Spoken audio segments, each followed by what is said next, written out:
bienvenue dans votre émission C'est nos Mag. Cette semaine, un tournoi régional de Scrabble. Des vacances bien remplies avec l'accueil de loisirs du Polyèdre.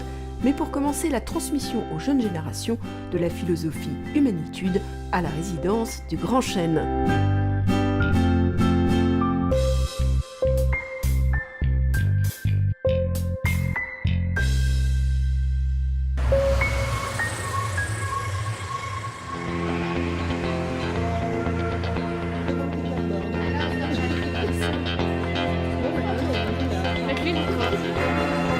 Travailler en EHPAD peut avoir quelque chose de beau.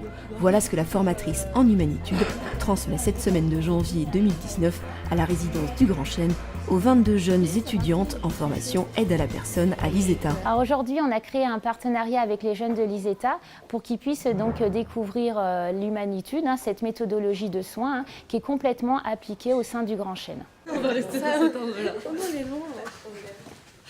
Elle est libre. Tu peux y aller. Bonjour madame, je suis Théa. Bonjour. Vous allez bien? De la restauration, enfin on a plusieurs choses. Oui, n'oubliez pas que c'est bientôt la Chandeleur. Et le jour de la Chandeleur, on fait les crêpes. Ah bah oui, faut pas oublier ça, attention. Vous aimez bien les crêpes? Oh bah je faisais toutes les années, oui. Ben, bien. Bah oui, par exemple, on a fait 2 chambres où on est allé parler avec des personnes. Et elles étaient super contentes, elles nous ont même dit que ça les a soulagées d'avoir parlé avec elles un petit moment. Et elle était bien contente.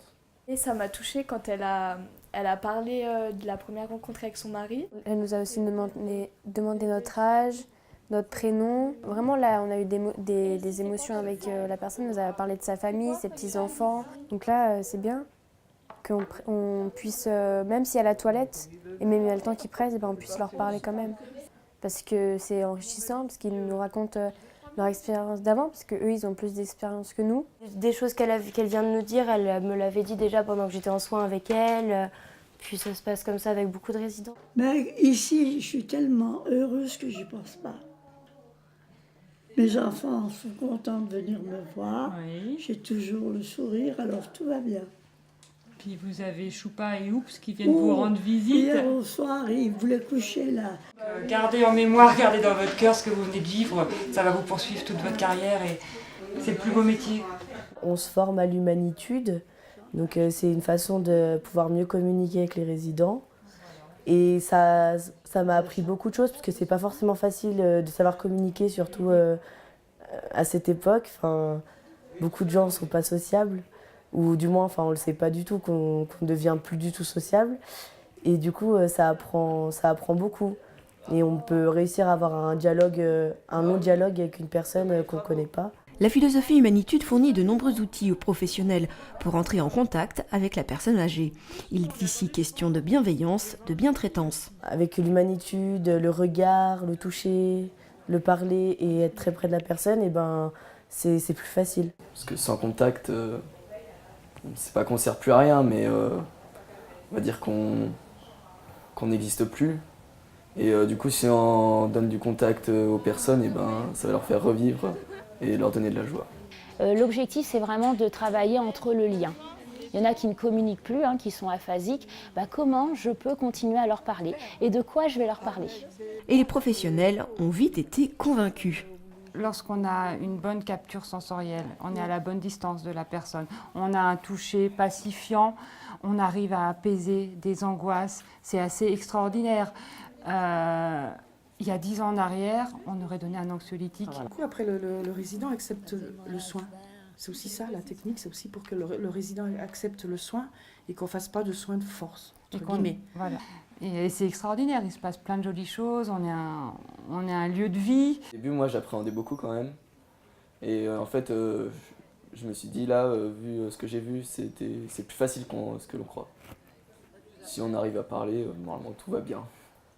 Une bande dessinée a été créée, les étudiants avec les résidents.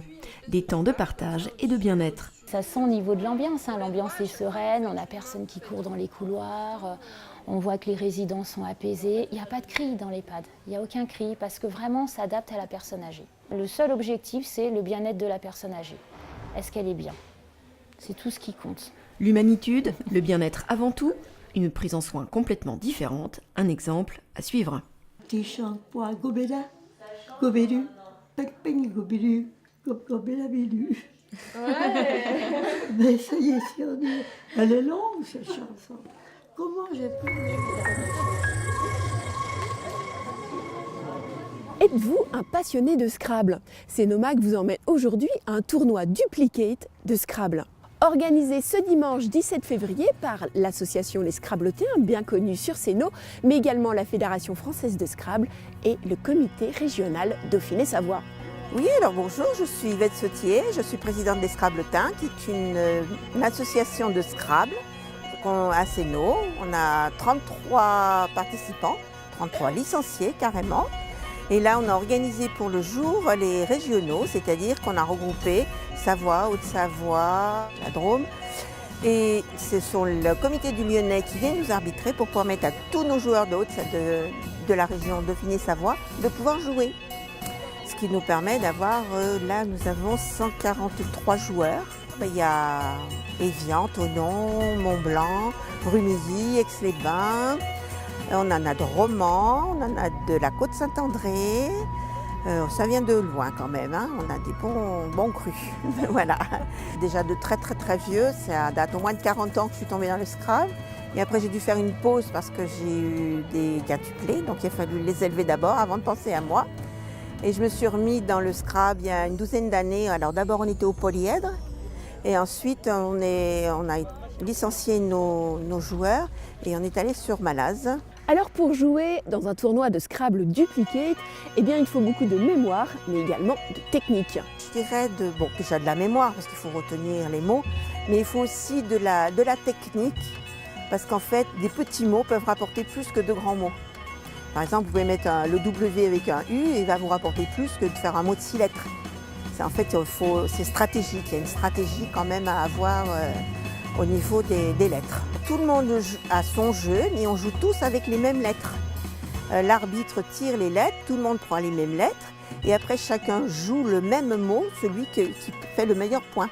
Parce qu'on a un logiciel qui nous donne les tops, ce qu'on appelle les tops. Donc après on joue le mot qui rapporte le plus de points, et tout le monde joue le même jeu, même si ce n'est pas celui qu'il avait trouvé. Et voilà comment se déroule un tournoi de Scrabble en Duplicate. Vous souhaitez découvrir ce sport? Eh bien n'hésitez pas à contacter l'association des Scrabbletins. Yvette Sautier se fera un plaisir de répondre à toutes vos questions. Moi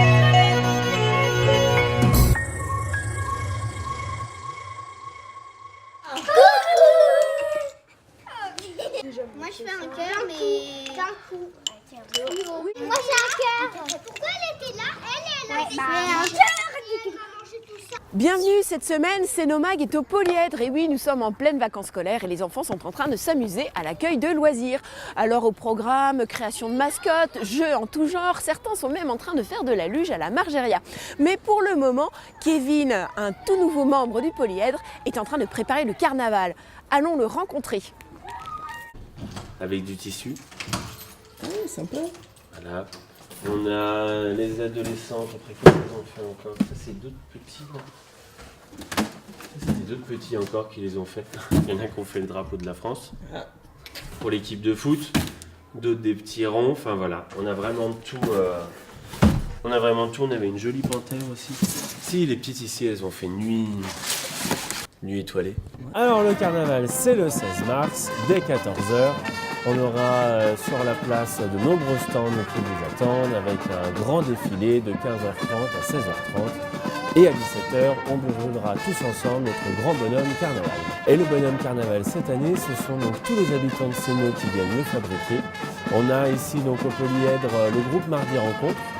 Ce sont des dames qui viennent, qui le préparent, on a des jeunes, on a des adultes, des seniors, on a de tout. Et tous les habitants sont les bienvenus pour venir le préparer. Donc on le fait tous les jours cette semaine et la semaine prochaine de 14h à 16h où on le prépare ici. L'objectif c'est qu'il ressemble à une espèce de grand sapin de Noël avec des tubes qui lui sortent de tous les côtés pour que les écoles qui sont en train de préparer de leur côté des formes à assembler dessus viennent les greffer à la fin. Et voilà, c'est un bonhomme qui ressemblera ni à un homme, ni à une femme, mais bien à la création de tout ce que les habitants auront voulu lui donner comme aspect. Voilà. Et des mots pour l'avenir, la paix, l'amitié. Voilà. Dans les écoles, par exemple, les enfants font des petits mots avec leurs rêves futurs. Tout ce qu'on veut lutter contre la pauvreté, la guerre, la famine, qu'ils vont mettre dans les boîtes, qu'on va brûler. Voilà. C'est tout un message autour de ça et vraiment ce sont les habitants qui le font et qui le portent. Les grands, les adultes, n'hésitez pas à sortir de vos placards, sortez les déguisements que vous avez, quels qu'ils soient, n'importe, on vous accueillera de toute façon et avec grand plaisir parce que c'est important, tout le monde peut venir comme il le souhaite. Et voilà, on vous attend donc le 16 mars pour participer avec nous à ce grand carnaval.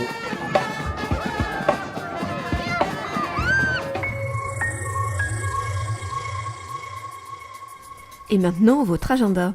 La médiathèque vous propose mercredi 27 février à 16h30 un raconte tapis, c'est pour les tout petits. Inscription fortement recommandée auprès des bibliothécaires. Cinémino, le festival cinéma jeune public bat son plein dans la région.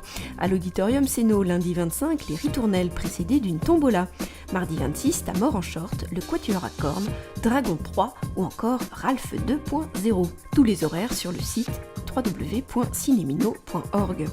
Durant les vacances scolaires, l'US Semnos propose à vos enfants de s'initier ou de se perfectionner à la pratique du foot et de découvrir de nouvelles activités. Le golf foot, le bowling, l'ultimate ou encore l'archerie tag. Sur 3 ou 5 jours. Plus d'informations par email stagefootUSsemnos@gmail.com. C'est Nomag est terminé. Je vous souhaite une excellente semaine. Retrouvez-nous sur les réseaux sociaux, Facebook, YouTube ou encore Twitter.